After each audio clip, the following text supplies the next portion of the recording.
All right, I guess let's get started. So, thank you so much for coming to my talk today. I'm Stephanie Murphy, and today I'm going to be talking about mutual aid for the modern world. And as you'll see, I think people have some misconceptions about mutual aid, or maybe they just think about it in sort of a historical sense, right?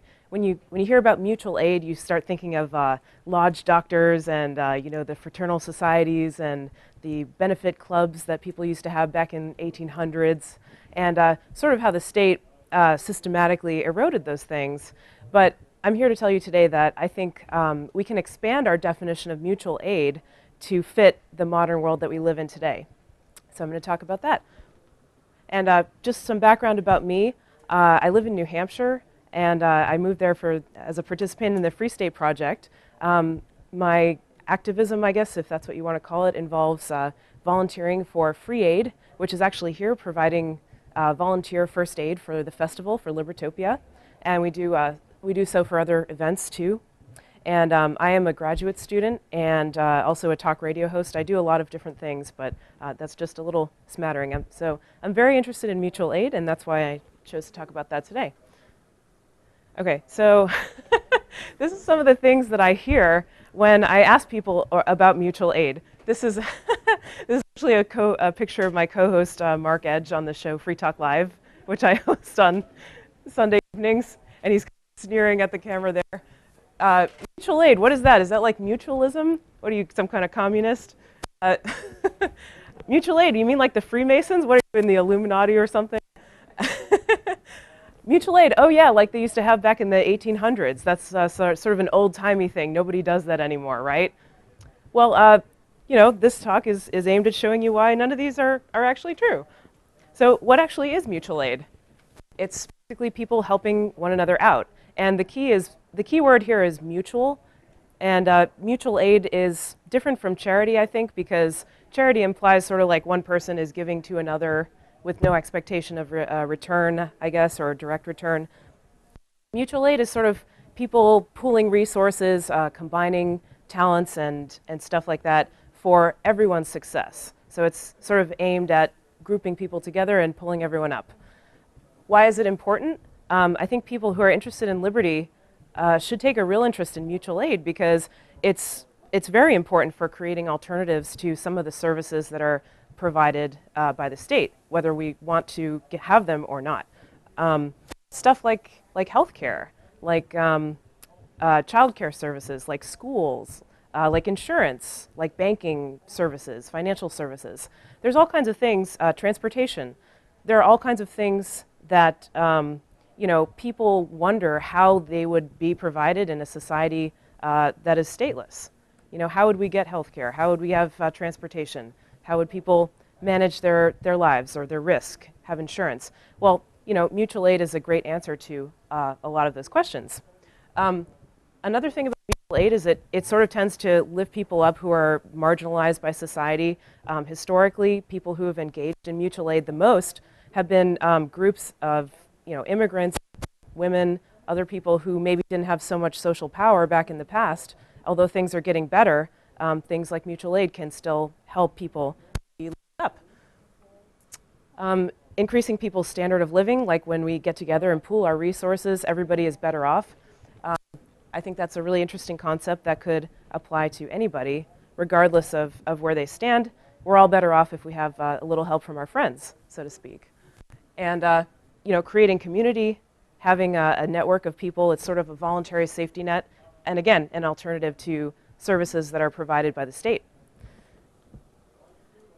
So when people think of mutual aid historically, these visions of Elks Lodges come up, private hospitals. This is a group of people sitting around in a lodge of some sort, probably belonging to a fraternal organization, and they're engaged in some kind of private club, and they probably had a lodge doctor who would serve people if they needed help. They could pay a little membership fee, and they could go see the doctor, whenever they needed it. And everybody sort of, by pooling their resources together, they could have a doctor on staff full time. Other things went on in these clubs, like insurance, like banking services. There was schooling. People would get together and school their kids. They would have one parent do the teaching each day, or they'd form little networks, I guess, where they could teach their children things. And a lot of these things went on back in the days of yore. But mutual aid today, I think, looks a lot different. And when you show people these examples and you say, oh, look, this is what they used to do in the past. We could do this again, and we don't need the state to provide healthcare, roads, what have you. People say, yeah, but that was in the past. That stuff doesn't occur today. So I want to see a show of hands who believes that they participate right now in mutual aid in their lives.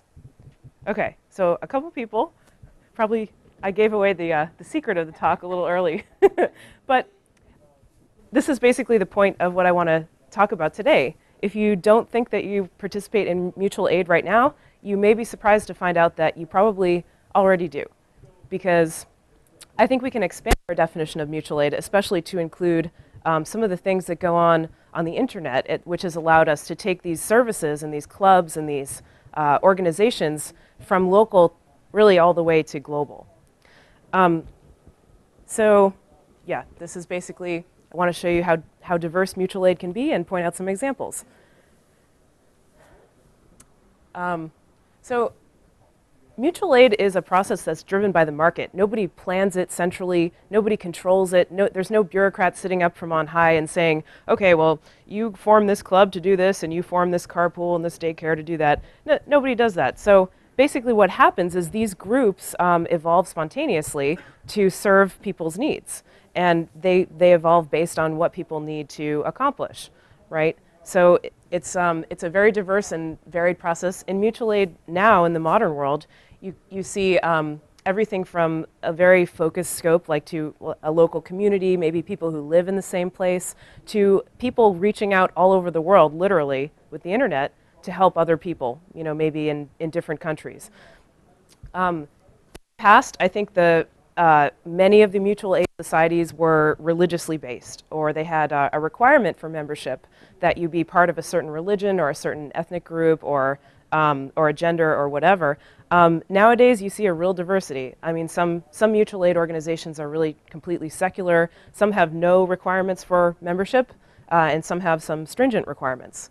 Some of them are more top-down, some of them are completely decentralized, and some of them are really kind of unorganized. Like if you think about a small family, living in a household or something, nobody's really in charge necessarily, or a bunch of roommates or something like that. You think of a carpool, well, nobody's really in charge, someone different drives every week. So, and then some of them are a little more hierarchical, like a club, like the Elks Club may have officers, or a food co-op may have a board of directors.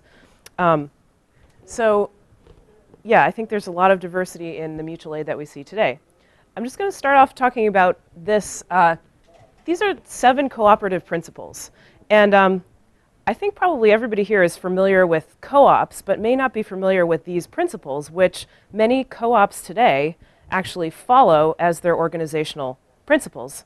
This came originally from the Rochdale Society of Equitable Pioneers. They were one of these old-timey mutual aid groups in 1840s England.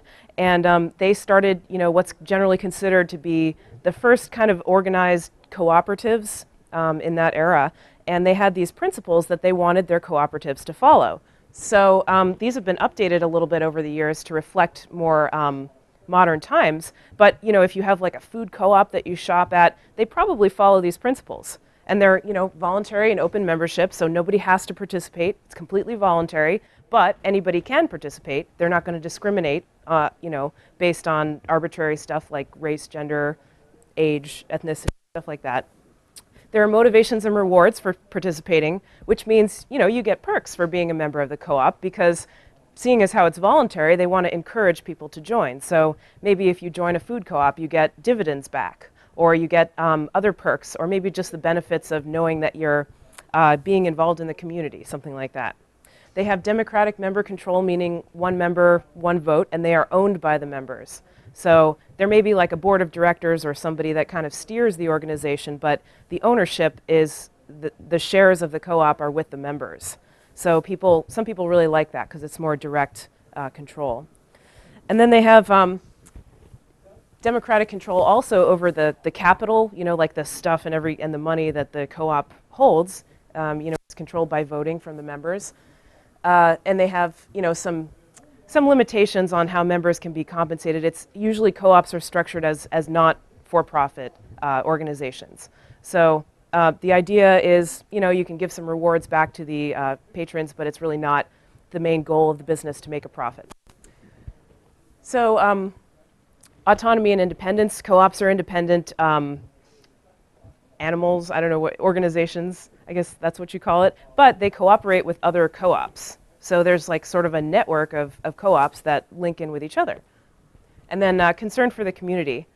That's a big reason that a lot of people join co-ops, especially things like food co-ops, if they're concerned about sustainable agriculture. That's sort of like in their guiding principles, concern for community. So I included a little slide here about food co-ops and CSAs. How many people have ever been a member of a CSA or shopped at a food co-op? Yeah, very, very common. CSA stands for Community Supported Agriculture. I don't know if you can see that, it's a little dark. But basically, they're member-owned, just like any co-op. The members will basically support food producers, farmers, and stuff like that at the beginning of the growing season, and then they will share the risks and benefits of producing the food. So, if it's a crappy season and they don't get much food, well, they don't get much food, but they sort of spread that risk over everybody instead of just belonging to the farmer. And if they have a great crop, if they have a bumper crop, then they get extra food at the end of the season. And typically they get a share of the produce every week of whatever's produced. And some of them actually also accept labor in exchange. So you could go like work on a farm and pick veggies, and you could get veggies every week as part of your CSA. So those are interesting. A lot of people who are interested in organic food and like food conscious people like to join them. Cooperative grocery stores also do the same thing. They follow these cooperative principles. They're member-owned, not-for-profit. There was a big resurgence in the 1970s of co-op grocery stores, especially for people who wanted like more specialty ingredients or natural and organic foods. There was a huge wave of these coming back, and I think it's still pretty much growing. So those are really common examples of, I think, mutual aid, just people coming together and helping out, and everybody's better off. Preschool co-ops. Oh, thank you. So I skipped over this last little point that I had written down on the PowerPoint, which was raw milk raids. This is an example of how government, I think, is still holding back the idea of co-ops and of mutual aid in general. There have been a number of raids on these food co-ops that get products like raw milk, which is actually illegal in some places. And some people really like raw milk. I mean, they say it tastes better, it's better, it's healthier for you. And, I certainly wouldn't want to use the state to stop them from drinking it, but there have literally been raids on food co-ops, and people arrested, food seized, milk, seized and taken away as if it's, a brick of cocaine. So a lot of people find that pretty ridiculous. I think the cocaine is ridiculous too, but anyway, yeah. Plaintiffs' attorneys have web pages on food poisoning and the risk of raw milk. So. Yeah. Okay, that's a great point. So, there are risks. I think we should. It's a great thing to mention that there are risks to consuming raw milk, and you can get sick from drinking it, especially pregnant women. They can get listeria, and that's really devastating. But, as long as they're aware of it, they should have the right to make that choice, of course. And life is full of risks. We all make some risky choices. So, raw milk, I think, maybe should be no different than that. But another question? Yeah, there's lots of benefits, too. If you want to talk about the risks, you should probably also mention the benefits of raw milk. And just like with anything that you're going to start trying new, you don't just sort of down a whole carton of raw milk, right? Like you sort of get used to it. So we have some raw milk supporters in the audience. I don't know if this microphone will pick up your comments, so I'm just repeating. It's the record. So preschool co-ops, these are actually on the rise. You may know someone who has participated in one of these. In a lot of places, it is really hard to find a preschool if you want to send your kid to a preschool. And Sometimes the government does, like limited preschool in certain areas. In New York City, which is where I pulled this graphic from, there was an article in the New York Times called the Pre-K Underground. And it makes it sound like this really dastardly thing, right? But really, it's just parents who want to give their child the opportunity to do some pre-kindergarten schooling, but they weren't able to get accepted at any of the kindergarten places, whether it's run by the state or privately. And so what did they do? They just got together with other parents, and they organized their own pre-K co-ops. And so the way that they're run, I'll let the author of this article tell you about it. She says, in a cooperative pre-K, parents work together to create a school that matches their educational philosophy and worldview. They also run it, finance it, staff it, clean it, and administer it, whatever is necessary to keep costs as low as possible. Often schools operate from members' homes. Some pupils are taught by parents, others by professional teachers. Oh, and in many cases, forming a co-op school is illegal because getting the required permits and passing background checks can be so prohibitively expensive and time-consuming that most simply don't do it. So you can see some of the dilemmas that parents are facing in this situation, and they're turning to mutual aid to get together and try to help each other out. And I've looked into the sort of pricing for these. They really compare to traditional pre-K and even daycare. They can run like $30 a week for tuition, which is really cheap if you think about it, because all these parents are kind of sharing the responsibilities. And you can also have the opportunity, if you want to, you can get together with other parents who have something else in common, a common bond, as it's often called in mutual aid, something that ties you together, whether it's that you all live in the same city or the same neighborhood, or you all want to feed your kids organic snacks, or you all have a certain religion or something like that, or want to teach your kids Chinese or something. You can do it in a daycare co-op. And there's a lot more flexibility because it's completely voluntary. Again, it's just people coming together. So I find those really interesting. And this happens too on a smaller scale. I've often seen parents get together at certain workplaces, and they'll say, okay, this parent is going to take Monday off, this parent is going to take Tuesday off, this parent is going to take Wednesday off, and so forth. And then we're all going to watch each other's kids on the day off. And then they just share it that way, and they don't have to pay for costs associated with daycare. They have their friends watch their kids. So I think that's definitely an example of mutual aid. And it's completely voluntary. Okay, so cooperative banking. This is an interesting one. As I was doing research for this talk, I looked up, right at the bottom here, it says Occupy Vermont. We're going to talk about that. But there was actually an instance, apparently, where some people from the Occupy movement in Vermont took over a credit union. And they could do that. They were occupying the credit union. And they still are. I think they are still on the board of directors of that credit union, and they're making decisions and changing stuff that they didn't like, which is really interesting. And you can do that because a credit union, which is actually very popular, a lot of people use them for banking, is basically a form of co-op. It's member-owned, it's not for profit, it's democratically controlled. Each member, no matter how much money they have in the bank, they have one vote, according to how the organization is run and who's on the board of directors. And they do basically a lot of the same services that major banks do. They issue credit, they have banking services, and sometimes they give you perks too, like discounts at stores in the community. They have this sort of community building aspect to them. Often they'll give loans to community development projects, like people wanting to build parks and public spaces, I guess, for people in the community to use. And as I mentioned, you really can, if you want to take over your local credit union, you can do that, especially if you're not happy with how it's run or whatever. And this is the back picture here is a little screenshot from the blog of the Vermont Federal Credit Union, which I think actually changed its name after the Occupy Vermont people got in there. And they're basically blogging about the democratic process in peril at Vermont Credit Union. And so, you can see their influence on what has been going on there. Microlending. This is another interesting example that I really think falls under the category of modern mutual aid.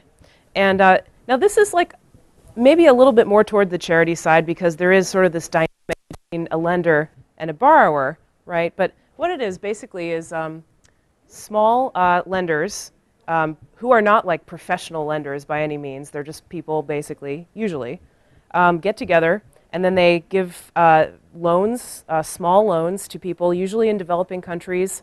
And a lot of times the people who are seeking these loans don't really have a reliable credit history or access to banking. So they can get loans in this way that they wouldn't otherwise be able to get. And in 2006, actually, Muhammad Yunus, who founded Grameen Bank, got the Nobel Prize for this concept of microlending. It's a lot of people, there are some critics of microlending, but the proponents of microlending say it alleviates poverty, it helps people, encourages entrepreneurship in the developing world, it encourages people to start their own businesses and kind of get up out of poverty when it might be difficult for them to do so with the services they have access to in their local areas. It's been criticized, I guess, for sometimes when people aren't able to pay the loans back. I guess in India there were a lot of like aggressive lenders, and sometimes these micro-lending banks or websites partner with local banks to do the loans. So then there's like a little bit of an intermediary in there. But you know, it's been criticized because some people say, you know, if they can't pay these loans back, sometimes they'll commit suicide, and it's not a good situation. So you know, I guess like anything, it's not perfect. Some people could criticize, but I think that there probably have been a lot of people who have been helped by microlending around the world. And there's different types of microlending too. I just listed a bunch of these organizations, and they're all set up slightly differently. Kiva is a really popular microlending organization where they basically have a website, and you can give you know, a $25 loan, and you can choose who it goes to. It's completely voluntary, and then you'll get a notification when they pay it back. And the background picture is just a screenshot from Kiva's webpage. So they have like a profile of a person. There's Hector Miguel on the front page, and he wants a loan because he's looking to buy fertilizer for his farm. So you could give him a loan if you wanted to. And then Zadisha is a different. Kiva actually partners with local intermediaries like banks to do the loan process and convert the currency and so forth. A lot of their lenders are giving them US dollars, and so they have to convert that to local currency and get it to the person who needs it. So they partner with local banks. Zadisha is a more direct, like peer-to-peer type of lending, so it kind of takes out that intermediary. Vitana does student loans, so they allow people to finance student loans in developing countries for people who want to get education.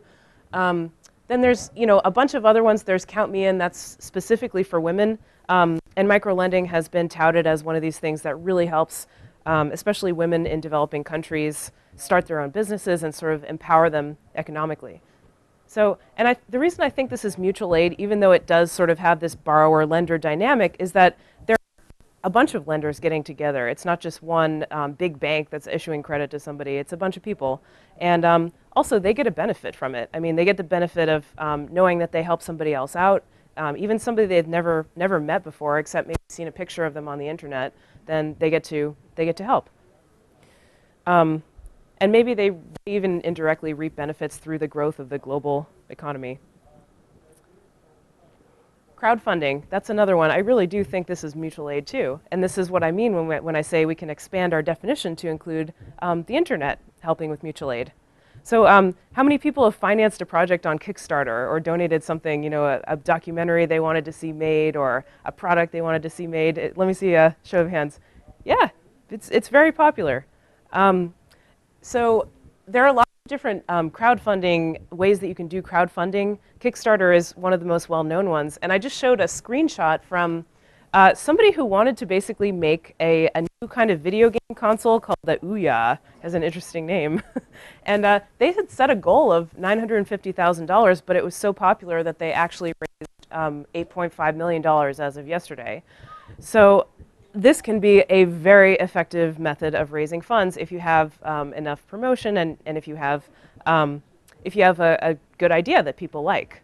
So, and there have been all kinds of crowdfunded projects, documentaries, films. I see those every day, people trying to get their movies funded on Kickstarter. Albums, artists are financed to make albums, startup businesses, tech companies, tech products. Even there was a girl, a 4-year-old girl who had a genetic disease who actually, her parents set up a crowdfunding thing to sequence her genome because she had a genetic disorder, but they didn't know what the gene was that was causing this disorder. So they thought, okay, a good solution would be to sequence her entire genome. And so they did it, they got funded, and she was actually saved by this crowdfunded sequencing of her genome. So that's cool. I like crowdfunding as a kind of mutual aid. Self-help and emotional support, these are huge. I mean, this is one of the examples of mutual aid that I think is often really overlooked. People getting together to manage all different kinds of things, whether it's drug addiction, weight management, domestic violence, HIV/AIDS, parents who have special needs for their children. I mean, all of these things are so huge. And if you've ever been involved or in need of any of these services or involved in these communities, you'll see that they're pretty prevalent, And these are all private groups. These are just people getting together, helping each other out. It is genuine mutual aid in the truest sense. So that's another example. And with the internet, I think some of these groups are going on Skype too. Like if there's an unusual disease, let's say your child has an unusual genetic disease and you want to find other parents who have the same disease and talk about treatments and so forth, then you can go on the internet now. You don't have to go to your local hospital and try to find other parents. You can go global. And then of course there's the ever popular Neighborhood Watch. Gotten a lot of, I guess, negative attention recently because of the Trayvon Martin situation and George. It's not. I guess that situation isn't really what Neighborhood Watch were originally about. In the 1960s, there was this lady, Kitty Genovese, who was stabbed, and I think she was actually raped too, in Queens. And there were possibly 38 neighbors who could have helped but didn't. And so this became like a really famous example of the bystander effect, right? When people know that there's a crime going on, but they think, oh, there's all these other people around who might be able to help, so I'm not going to do anything. And maybe that didn't exactly fit her situation, but regardless, there were a lot of neighborhood watches that organized in response to this. And a neighborhood watch, I think, can be anything from just people walking their dogs, to a more organized and formal thing. And the more neighbors that are around, the more they can kind of look out. And it's really meant to deter attacks. It's not meant for people to intervene. I guess that's the original point of neighborhood watches, although there was this case that people point out with George Zimmerman as an example of sort of vigilante. And then finally, this is not really showing up, but there are some kinds of mutual aid that are basically specific to women. And I looked up, I was doing some research for this, and I found some resources. Like if you go to, there's one website that lists all kinds of free clinics for women's health in New York City, and you can network with the healthcare providers. You can join the network if you are a provider, and it just lists kind of places people can go. Of course, intimate partner violence, that's huge for people to have a place to go if they want to escape a home situation that's not good. And transitional housing if they need a place to stay. Business collectives in the developing world and all over the place, really. Like there are some challenges, I guess, for women in business, even in the developed world. And so, they can network together and try to find ways to help each other succeed. And then I just threw this in here. I was doing some research for this, and I found a DIY gynecology pamphlet, which I thought was interesting. This is an example of mutual aid. I don't know if all the advice in there is good. It did say to stick a piece of parsley in your vagina if you want to cure something. So buyer beware, but it is out there. This kind of stuff exists, and I think it could help people. Some of the stuff in there is good.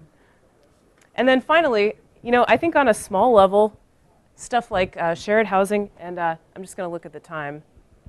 Okay, I think we're okay on time so far. On a small level, stuff like getting a bunch of roommates. If you're in school studying with a study group, sharing textbooks because they can be so expensive. The textbooks are kind of monopolistic in the way that they're done with intellectual property and stuff. Even carpools, which are really common, neighborhood associations, all of these are mutual aid on a small local scale. So this stuff is still going on, and it's just you kind of have to expand your definition and know where to look for it. And best of all these are completely voluntary. So I've shown you several different slides of all these ways that people are helping each other out right now in the modern world, even if they don't know each other, even if they're disconnected by a lot of distance, they live in different countries, they're still able to help each other out. And these are all completely voluntary. So that's it. This is, if you want to hear more of my work, you can check out the free aid booth. We're down there doing volunteer first aid for the festival. We're also a networking organization for liberty-loving healthcare professionals. If you want to meet other people who work in the health field, you can network with free aid. And we do CPR education and outreach, which is, I think, if you know CPR and you're somewhere where somebody needs it, that could be a really great way to help out.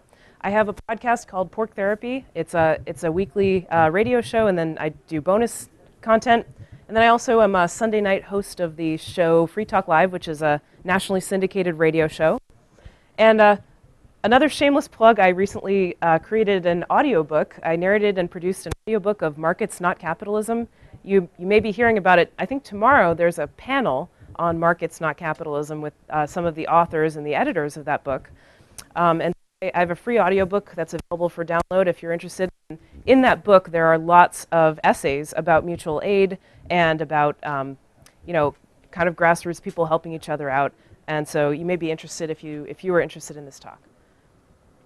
And then finally, I guess I didn't mention this. I was going to say this at the beginning of the talk, but the term mutual aid, I think, really originated with Peter Kropotkin. He was one of those old-timey anarchists, I guess, who dabbled in biology. And he wrote a book called Mutual Aid, A Factor of Evolution. And it wasn't just about mutual aid as I've talked about it, but he was basically arguing that in nature, animals are, yes, they're competing with each other for scarce resources, for food and stuff like that, but they're also helping one another for the benefit of all. There are ways that animals help each other live better, including humans, and everybody benefits from a cooperative type of arrangement. So he says, in the practice of mutual aid, which we can retrace to the earliest beginnings of evolution, we thus find the positive and undoubted origin of our ethical conceptions, and we can affirm that in the ethical progress of man, mutual support, not mutual struggle, has had the leading part.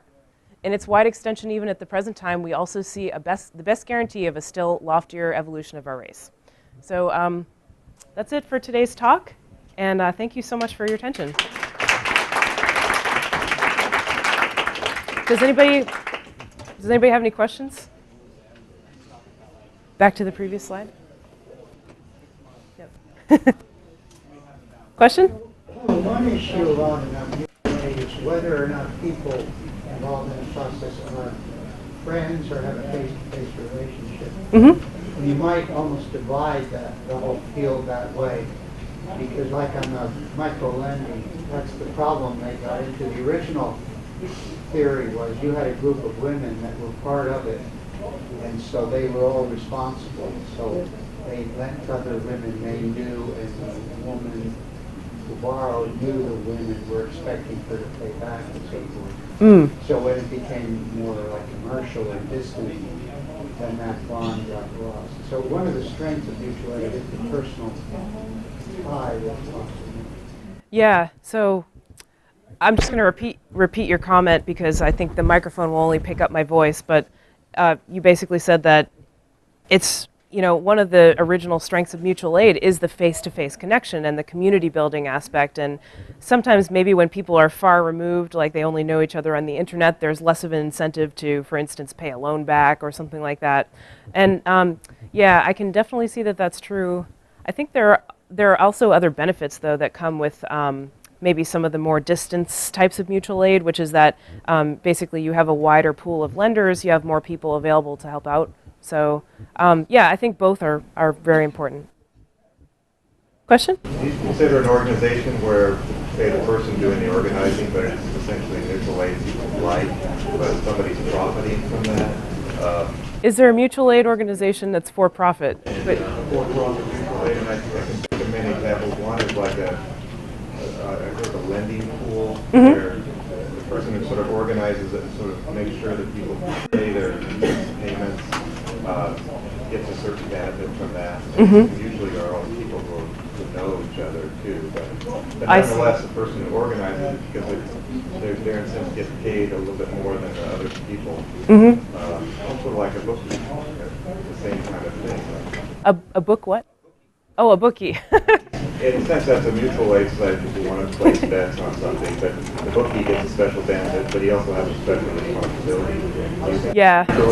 So some of them are a little more hierarchical. You know, like a board of directors for something like a co-op or a neighborhood association might receive some pay for their services. And as far as being for profit, yeah, I don't really see any conflict with, you know, somebody wanting to make a profit and also aid people in the process. So, and some of those examples do, especially things like, you know, the person who sets up Kickstarter, right? They get a cut of every funding because they have the opportunity. So, but they're also helping people. Yeah. Professional associations obviously fall under this also. Yes, that's an example I didn't include, is professional organizations. Yeah. But sometimes they have evolved into something other than what they originally were. They have the hierarchical structure. Yeah. Obviously, the initial growth of professional associations was to share knowledge between people.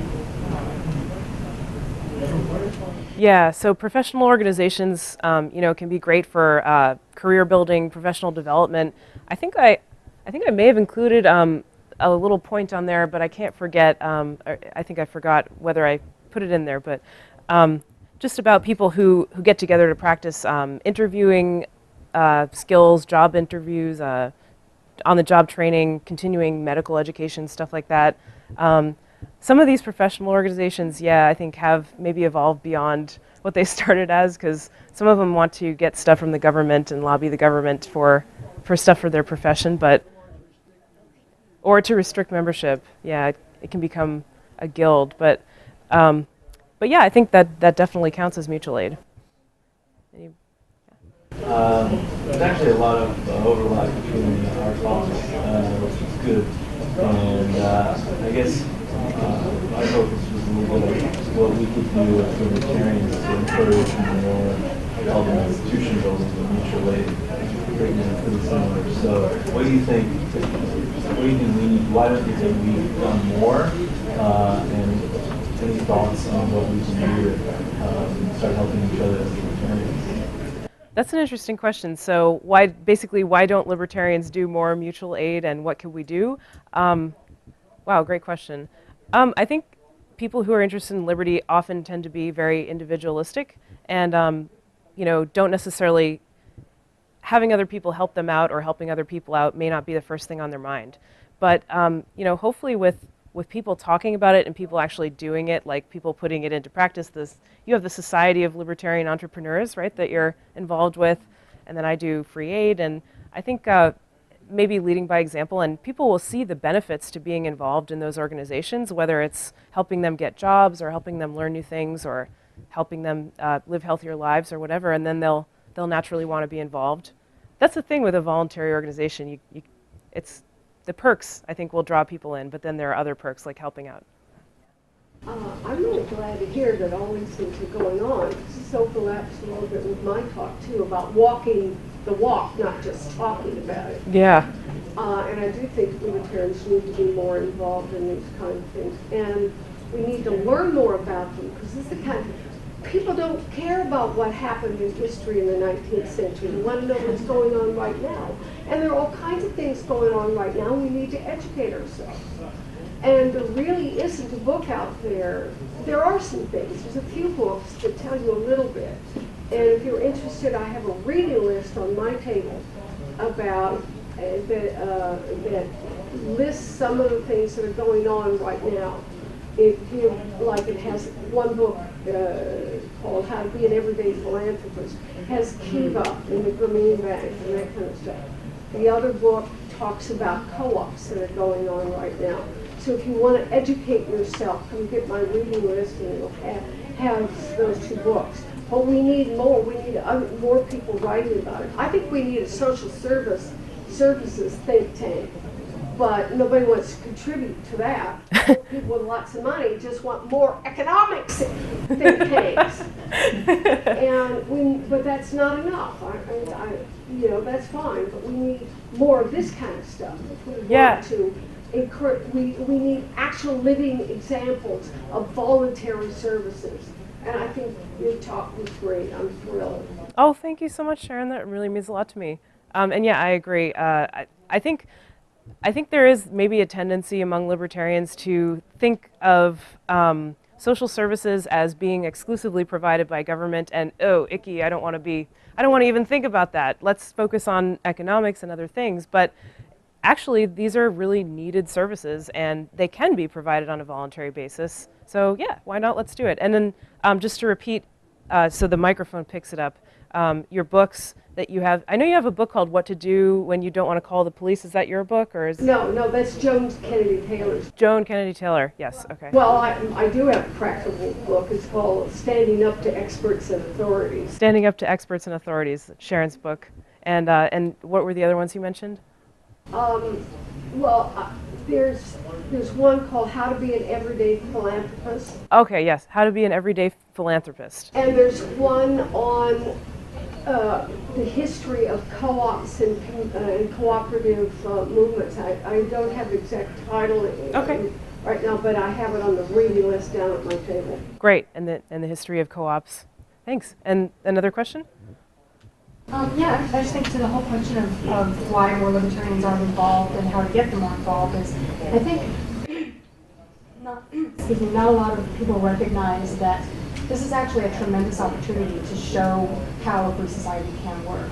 Yes. And we're actually sort of on the cusp of, in this state, the government is failing badly. I mean, there are cutbacks everywhere. People are starting to see, their schools are getting cut back, all the services that they've been conditioned to believe can only be provided by government, they're starting to lose those. And so this is actually a tremendous opportunity for us to show, to demonstrate in the real world how it can work without government, because people believe it because they've been conditioned, they haven't seen anything else.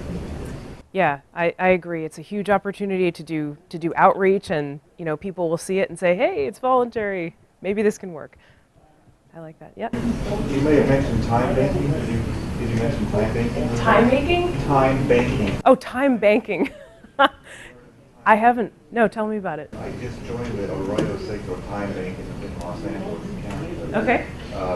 It's just a community organization where you, it's not bartering, but you exchange an hour of services. So they have $5 and you sign up, and they've got a website, but you could actually leverage that into, if you were a libertarian activist and wanted to do some activities, you could actually leverage non-ideological members of your community to help you out with that through time making by exchanging services that they want to do, like babysitting or watching a parakeet or whatever. Yeah. There's another one in Ithaca called Ithaca Hours. Yes. And their website is ithacahours.com. And ithacahours.com. Yeah, I've heard of Ithaca Hours before, and I just didn't associate the term time banking with it. But yeah, it's basically bartering services, essentially, right? And there's kind of a... They have a local currency that's good for any place that will accept it. Great. And I've just learned, it's one of the organizations I just learned about in that book on cooperative movements. So that's on my reading list. So it's really amazing what's going on. It's all being done by the leftists, not being done by libertarians. Yeah. They're too busy talking about how Austrian economics will save you. All right, well, I think that's a good note to end on. And next is Teresa Warmke. She is the treasurer at Free Aid. We work together. I'm so pleased to have Teresa as a co-organizer and work with her. And she's going to be talking about, well, something sort of similar, but it's more how to empower yourself to make healthcare decisions without trusting the FDA. So thank you so much again. Appreciate your time.